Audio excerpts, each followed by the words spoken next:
but predominantly grey day yet again, so enjoy the brightness today if you can.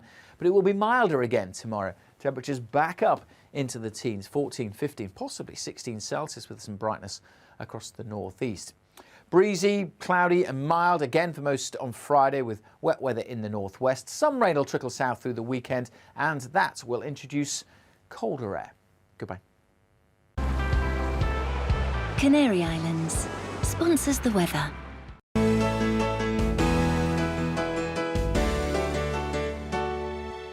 You're watching GB News live across the UK and the world on our digital stream. GB News is Britain's news channel. We are the UK's home of discussion and debate from all perspectives. We are here for you. Don't forget to join our YouTube community by clicking on that subscribe button.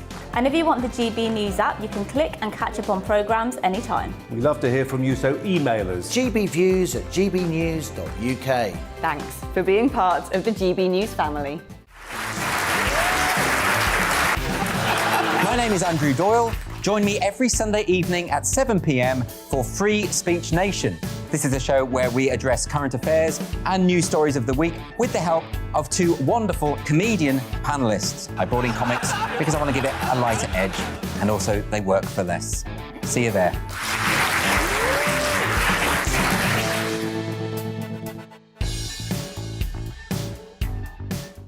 Join my show Farage, 7 p.m. till 8 p.m. Monday through Thursday, and there you will get opinion, analysis, debate, and I'll cover stories that nobody else dares to touch. And then for the last 15 minutes, talking pints. We're over a drink. We have a civilised conversation with someone. We very often disagree, but we do it in a grown-up way. Come and join me on Farage.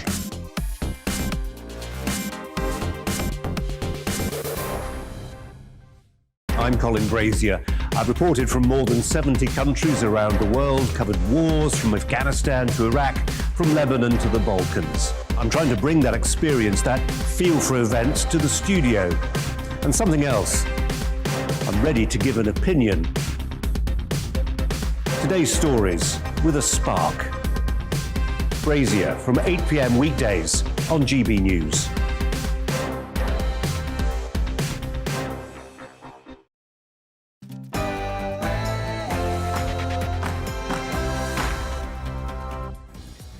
Hello and welcome to the briefing this morning on GB News. We're going to be talking about a lot of exciting things happening today. A big day in Parliament. Not only is it Prime Minister's questions, but the Prime Minister is submitting himself to the liaison committee, heads of committees questioning the PM, and an opposition day debate on second jobs. We'll be talking all about second jobs, standards in public life. Also, inflation has hit a new high, higher than people were expecting. We'll be discussing all of that on this programme coming up in 5 minutes' time after your news.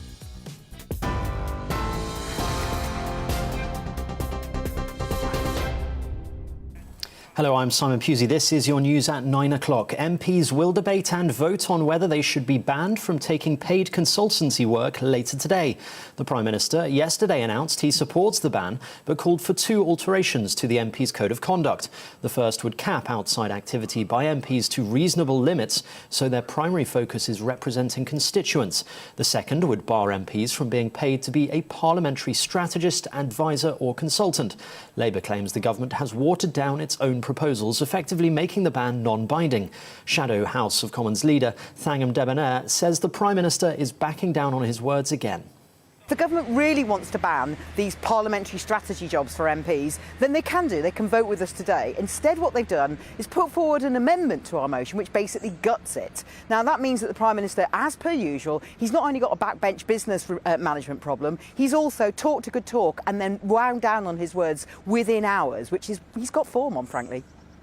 The cost of living has surged to its highest rate in almost 10 years. New data reveals that inflation rose to 4.2% in October, mainly due to rising fuel and energy costs. The costs of transport, gas and electricity bills all combined, meaning the Consumer Price Index measure of inflation is now more than double the Bank of England's target. The Bank of England has said it may have to increase interest rates in the coming months to tackle the problem. The Home Secretary says Britain's dysfunctional asylum system meant the suspected Liverpool terror attacker was able to remain in the country. Priti Patel described it as a complete merry-go-round. Emad El-Swel Al-Min reportedly arrived in the UK from the Middle East in 2014. He had an application for asylum rejected the following year, but was still in the country. The 32-year-old died in the blast in a taxi outside Liverpool Women's Hospital shortly before 11 a.m. on Remembrance Sunday. The New Yorkshire chairman says Azim Rafiq's testimony about alleged racism in cricket must lead to real change.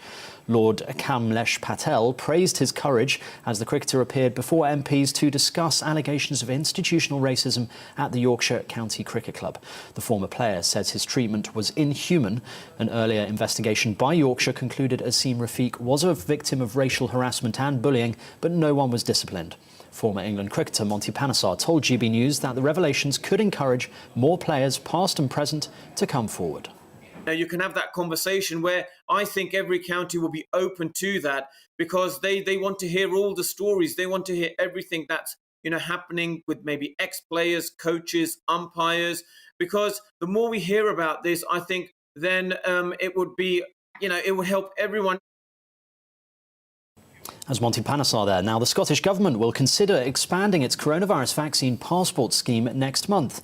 Nicola Sturgeon told MSPs that a final decision will be made next Tuesday on whether to expand the scheme to cover pubs, cinemas and theatres. Vaccine passports were introduced at the start of October for nightclubs and other adult entertainment venues. Steve Latto is the owner of the Criterion pub in St Andrews. He told GB News he's worried about what it means for his business. And finally, the original cast of Harry Potter will reunite 20 years after the first film was released to recount their magical journeys. On the 1st of January 2022, Return to Hogwarts will see Harry, Hermione and Ron together again. The actors Daniel Radcliffe, Rupert Grint and Emma Watson will join American filmmaker Chris Columbus to discuss the films and explore their creation. And I'll be back with the headlines in half an hour. For now, it's back to the briefing with Tom Harwood.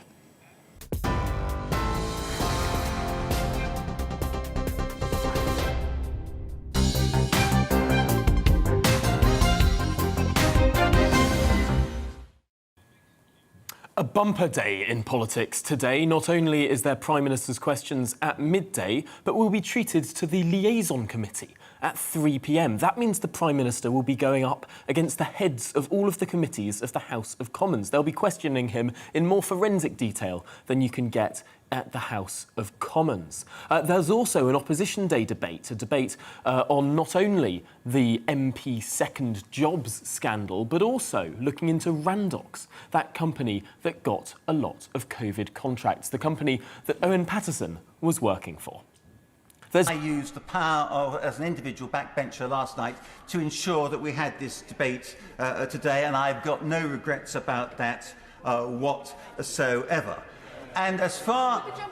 Of course I will, yes. I'm an honourable friend. So yes. I recognise that the member is keen to make sure that this Parliament has its time to have its say, but we've had almost 4.5 hours of debate on this issue already. Do our constituents not deserve us to focus on actually delivering those promises we made to them, things that matter to them, rather than spending time here trying to deny things which would have had the same outcome no matter what? How much time does he want to give? Is it 10 hours, 5 hours, 15 hours?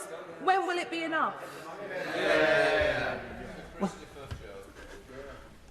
Should I express shock or outrage, Mr. Speaker, at what my honourable friend has said? Because clearly, in the time to which she's been referring, she hasn't applied her mind to the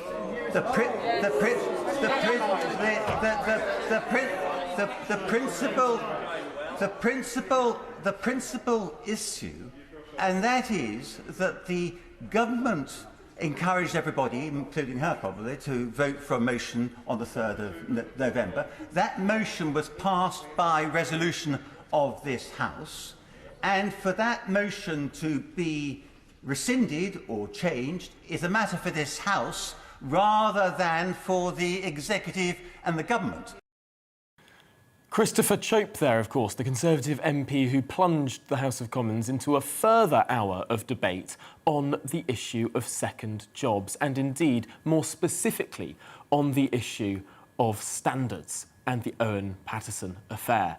Well, it was an interesting day yesterday because that debate stretched on, and it will be interesting today as well because the Prime Minister is not only submitting himself to Prime Minister's questions and to the Liaison Committee, but also to the 1922 Backbench Committee of MPs. And there are some MPs who are not particularly happy about the direction the debate is all going.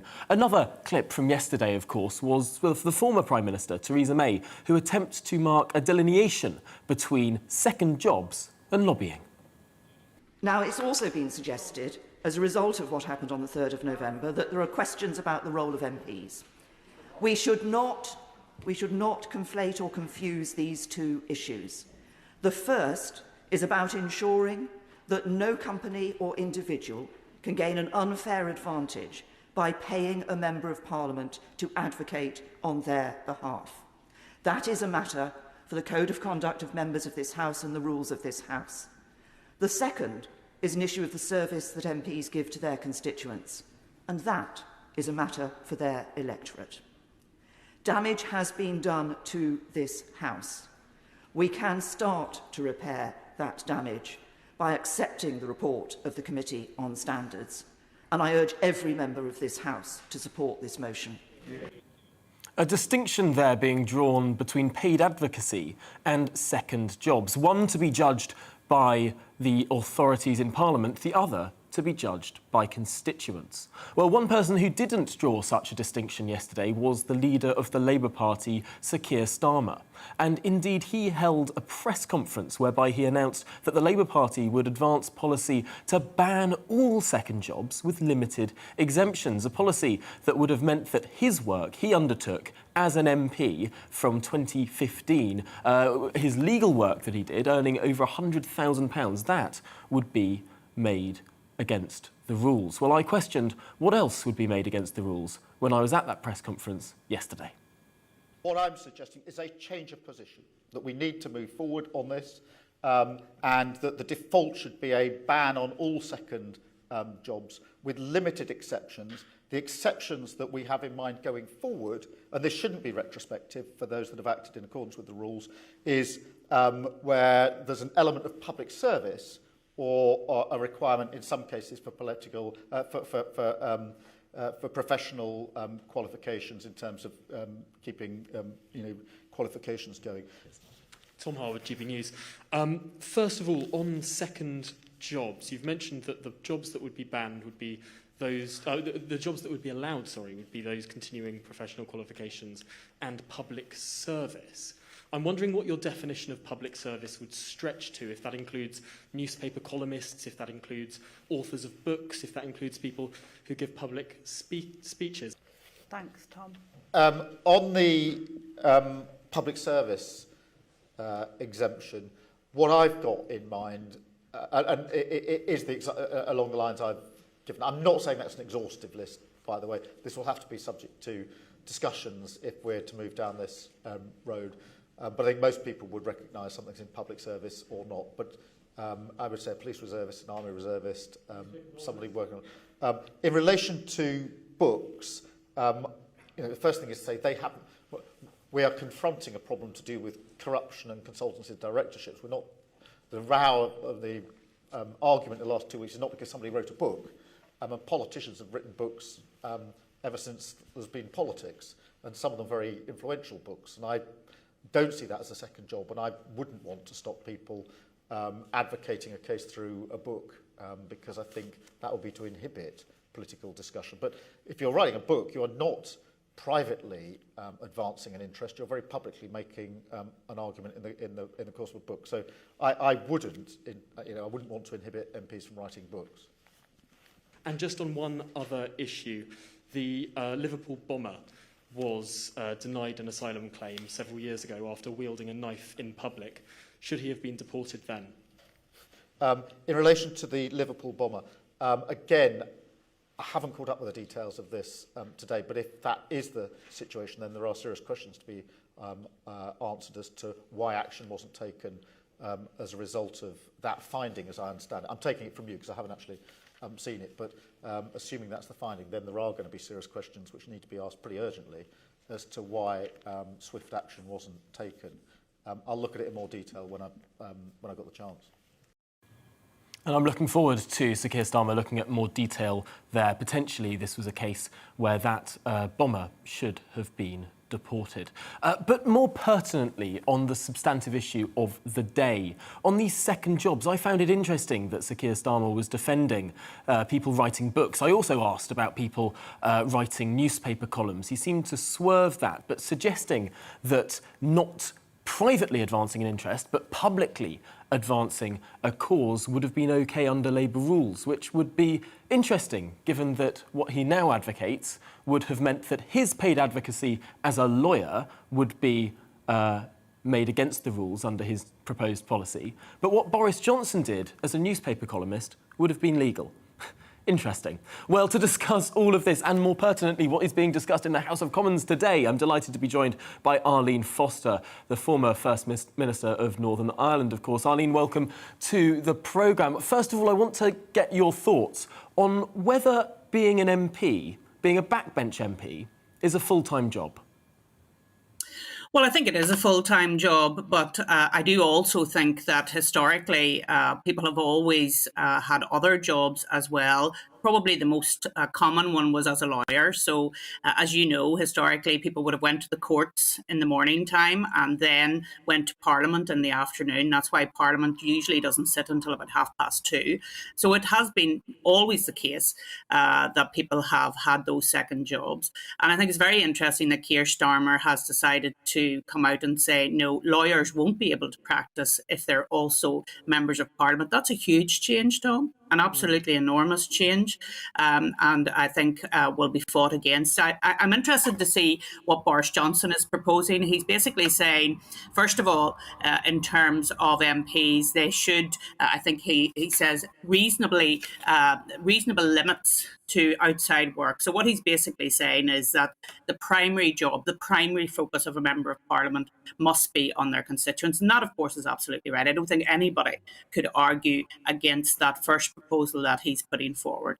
The second proposal is perhaps a little bit more tricky for him and his backbench MPs, because he is saying that there should be a ban on being a parliamentary strategist or consultant. And there are many MPs who will be parliamentary consultants and strategists. And I suppose, Tom, it depends on how one defines what that is. And will it be defined by rules? Because if it's not, then some people will try to get around that by saying that they're just advising on policy. They're not a strategist. Absolutely. It seems interesting who has the power here, because there's a pretty strong argument that says the only people that should have authority over members of Parliament are their constituents, who are, at the end of the day, their bosses. And I know that there have been some calls for a greater right of recall, the idea that a certain percentage of constituents could demand a fresh election if they think their MP has done something wrong. Are we potentially shifting too many powers into the hands of authorities in the House of Commons rather than the people, i.e. the constituents of MPs? Well, of course, you are the servant of the people who put you into Parliament. And I thought Theresa May's point in the House of Commons yesterday was a very clear one, and one that comes from somebody who has been a parliamentarian for very many years. Of course, Theresa May, being the former Prime Minister, is able to make speeches all around the world. I think she earned upwards of nearly £1 million last year doing that, because she is the former Prime Minister. She is also, however, a very effective constituency member of Parliament, and I don't think you'd find anybody in her constituency who would argue against that. She's on the ground, she's always in Parliament, but yet she still finds time to make those speeches. So there has to be a balance in all of this, Tom. I think it is up to the constituency to decide whether they think their member of Parliament is doing a good job. I think Geoffrey Cox, of course, overstepped that, being away from his constituency for over a month, doing another job. And actually, he would fall within the first proposal that Boris Johnson is talking about, reasonable limits. It is interesting what is being debated today, of course, because this isn't banning all second jobs. This isn't the proposal that the Labour Party want in the future. This is about those paid advocacy roles at the moment. And I wonder, with the Conservatives' extra amendment to this, which is about a limit to the amount of time, presumably there'd be an exemption for government ministers, who are, of course, part-time backbench MPs. But I would hasten to say that Boris Johnson spends more time being the Prime Minister than being the constituency MP for Uxbridge and South Ruislip. Well, that's absolutely the point. Once you're in government, there's no way that you can be engaged in a second job, because you're devoting most of your time, let's be honest, to the government job. And then you're trying to do the constituency job through your constituency surgeries when you can on a Friday and at weekends. So these rules are primarily for backbench MPs. For government ministers, of course, they are ruled by conflicts of interest and everything else. So they just have to focus on their front bench job. It does make me raise a slight eyebrow when people say that being a backbench MP is a full-time job, and unless you're a minister. It seems to me that there might be a little bit of mixed thinking there, because obviously there are many people who have primary jobs. Potentially even the leader of the Labour Party sees his primary job as being the leader of the Labour Party, as being someone who campaigns for lots of other people, not just the people of Holborn and St Pancras. Well, that's the point, and I think it would be unfair to have a complete ban on backbench MPs doing other things, such as journalism. I mean, there is an enormous amount of MPs who will give an article to a paper on an issue that concerns them. Take Ian Duncan Smith, of course, who is very vocal in relation to China. If he wasn't able to do that, then how could he get his message out in relation to his concerns about China? I think it would be very unfair to stop all of that sort of journalism, to stop people advocating in that way. I think there is a reasonable way through this. It was interesting that Lord Bew, who is the chairman of the parliamentary committee that looks into these sorts of things in the House of Lords, he welcomed the fact that the Prime Minister had come forward with these two amendments, the one on reasonable limits to the job, and the second saying that you should not be a parliamentary strategist. But again, it's down to the definition of what a parliamentary strategist is. No, it will be a fascinating debate to follow and watch throughout, no doubt, not just today, but also the weeks and months to come. Arlene Foster, thank you very much for joining us this morning. Really interesting discussion there. Something else that's been going on this week, perhaps a little bit quietly, is that the government has accepted the recommendations of a campaign to change the way that munitions are cleared when building structures out at sea, for example, wind turbines. Up until now, munitions and old war munitions had been exploded in the sea. Well, campaigners, led by Joanna Lumley, thought that that was not the best way to do things. And yesterday I caught up with her to talk about her claiming victory over changing the way those munitions are cleared. Victory, a big victory today. The sense that the government and DEFRA have finally, the door has swung open to make the extremely common sense decision to advocate the use of this deflagration technique. Now, just for the people who have no idea what I'm talking about, when people put up offshore wind farms, they have to clear the seabeds of masses of munitions, 100,000 tons of unexploded bombs dropped or abandoned since the Second World War. Usually they use a method which is called high explosive, and so they just blow them up out of the water, and it all looks marvellous. Great plumes of water go up the sky, and everybody says, oh, look at that.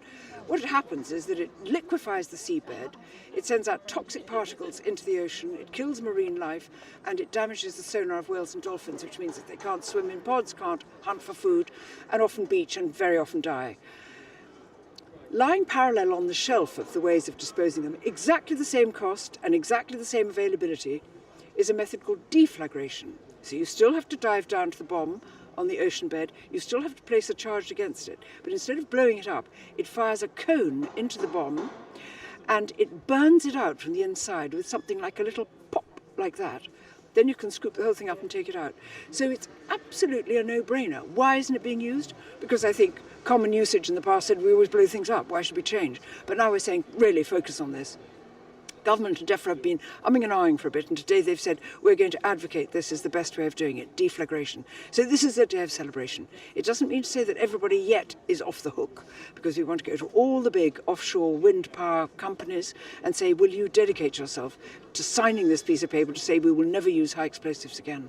It's a little bit ironic, isn't it, that all of these technologies that we thought were so green and so wonderful for the environment seem to have actually been, in some respects, harming it all these years. I know, it's heartbreaking, isn't it? Because it's something that most of us don't know about. We just see great big windmills out at sea and you go, gosh, whether you like them or not, you go, there they are turning away. And we don't really think about how they get put there. You think, well, they must stick a stalk into the ground. But one thing I never knew is that how many unexploded bombs there were, not only around our islands, but everywhere around the world. So anything that's going to be put offshore is going to involve unexploded armaments. If they use the old methods, terrifying for marine, the future of marine life. If they use this new method, win-win situation. Now, how long have you been going at this campaign? How long has it taken the government to recognise and deliver? Peter Carroll is the mastermind of all this, and I worked with him on the Gurkha Justice campaign.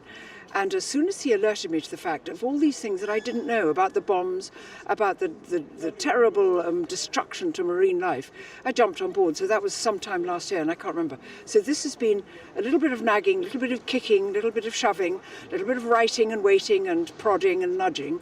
And then finally DEFRA has come down with this slightly cautious, but on the whole, celebratory statement today. So this is good.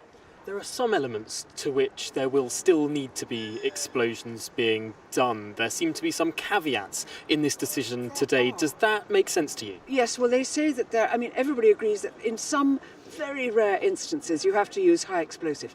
Very, very rare. But rather than just using them commonplace, you just find one and you just go, this is the only way to shift this will be this high explosive.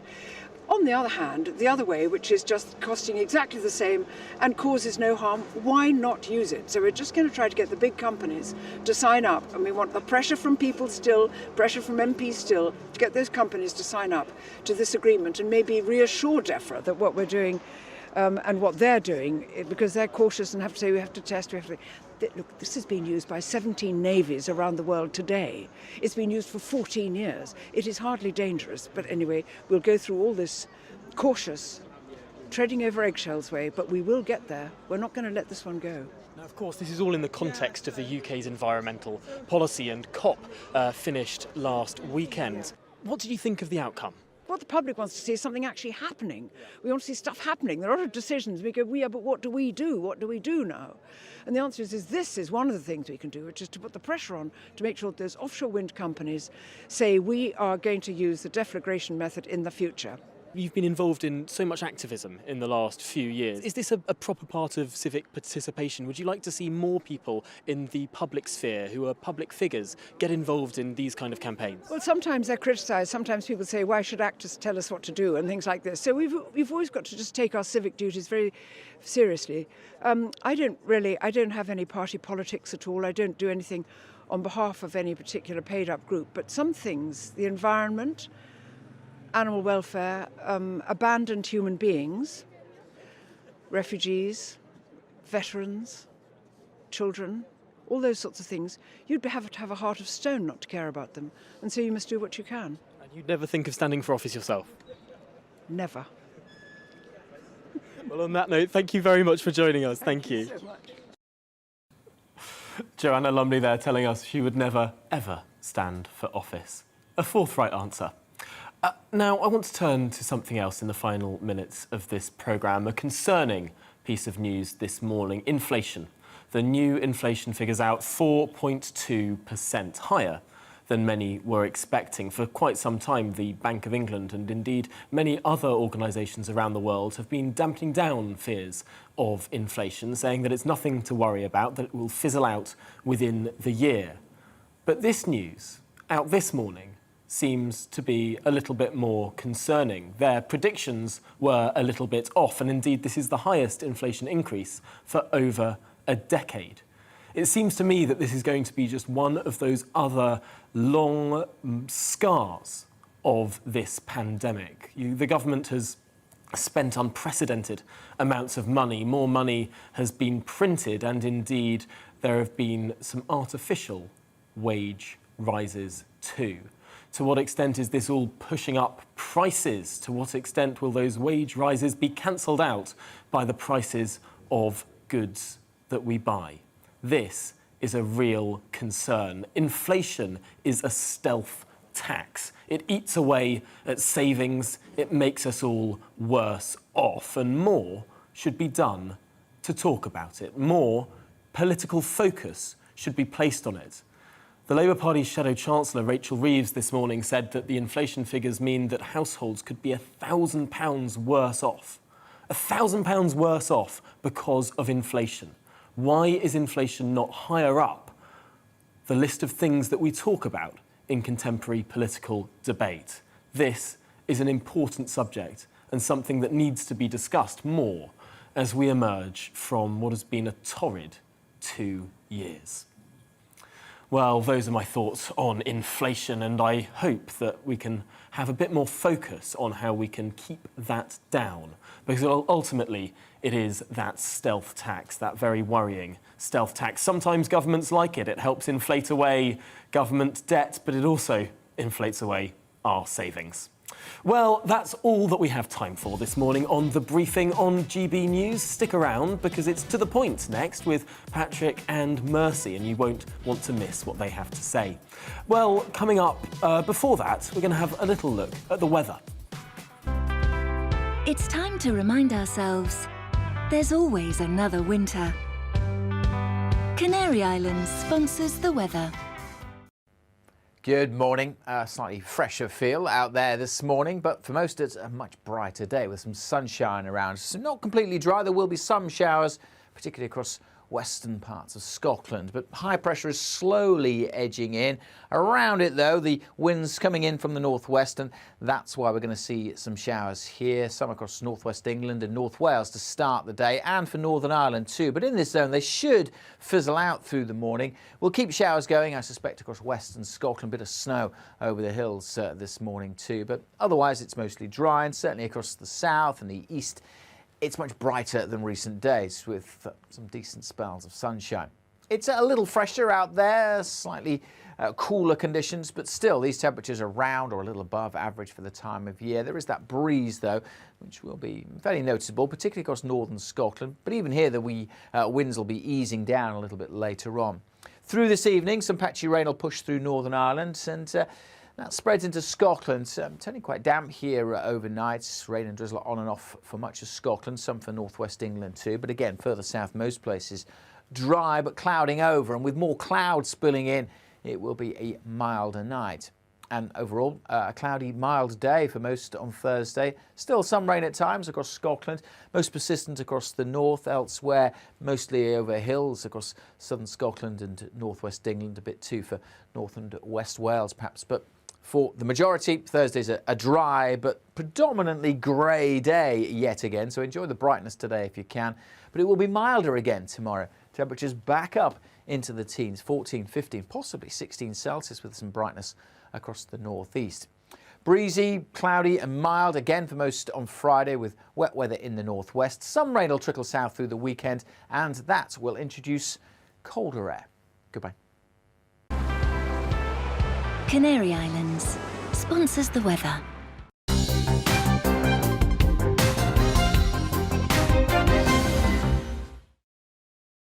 You're watching GB News live across the UK and the world on our digital stream. GB News is Britain's news channel. We are the UK's home of discussion and debate from all perspectives. We are here for you. Don't forget to join our YouTube community by clicking on that subscribe button. And if you want the GB News app, you can click and catch up on programmes anytime. We love to hear from you, so email us. gbviews@gbnews.uk. Thanks for being part of the GB News family. My name is Andrew Doyle. Join me every Sunday evening at 7 p.m. for Free Speech Nation. This is a show where we address current affairs and news stories of the week with the help of two wonderful comedian panellists. I brought in comics because I want to give it a lighter edge, and also they work for less. See you there.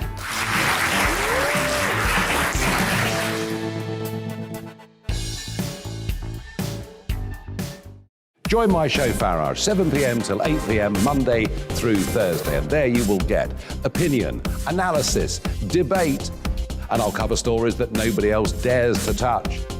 And then for the last 15 minutes, talking pints. We're over a drink. We have a civilised conversation with someone. We very often disagree, but we do it in a grown-up way. Come and join me on Farage.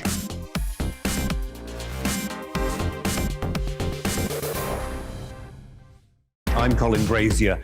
I've reported from more than 70 countries around the world, covered wars from Afghanistan to Iraq, from Lebanon to the Balkans. I'm trying to bring that experience, that feel for events, to the studio. And something else. I'm ready to give an opinion. Today's stories with a spark. Brazier from 8 p.m. weekdays on GB News.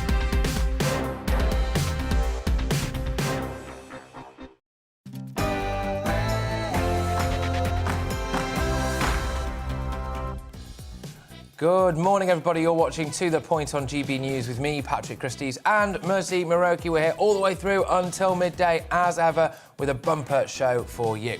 Yes, and make sure you get in touch with us, as usual, on our email, gbviews@gbnews, and we'll be reading those out throughout the show. But first, let's give you the latest news.